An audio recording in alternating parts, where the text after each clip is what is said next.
Everyone, welcome back to our channel. Are you struggling with the process on how to download your TikTok data? Well, if you are, then this video is made for you. In this video, I'm going to guide you guys on a step-by-step tutorial on how to download your TikTok data. Downloading your TikTok data means downloading all the information that you have on your TikTok profile. Now, without any further ado, we're getting right into our video. The first thing we're going to do is open our TikTok app. Once you have opened your TikTok app, you'll be on the home page. From the home page, you can see various options. On the very end, you can see a profile icon on the right hand side corner. You'll have to simply tap on the profile icon. After tapping on your profile icon, you'll be on the profile page. From the profile page on the top right hand side corner, you can see a hamburger option. Tap on it. Once you have tapped on the hamburger option, here you can see about 3 options that are Creator Tools, My QR Code, Settings and Privacy. From here, you'll have to tap on the very last option, that is Settings and Privacy.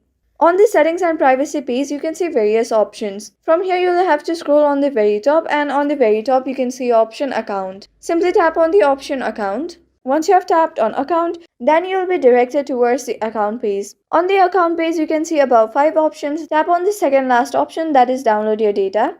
Once you tap on it, here it is said that the data includes all your username, profile photo, your bio, your contact information and your activity and also your app settings. And once you go through the information section on the below, you can see 2 options, that is text, machine readable file. From here you can choose your preferred one and then you can tap on the request data option that is located on the very below. And after that, your data request has been listed towards the processing option. From here, you should be able to have your data downloaded within the 4 days. So you'll have to check your email from time to time, or you can also simply come to TikTok and check whether your data has been downloaded or not. That was an easy step-by-step tutorial on how to download your TikTok data. Thank you for staying to the very end of this video. I hope you found our video helpful. If this video was helpful for you, don't forget to leave us a like and subscribe. Have a good day.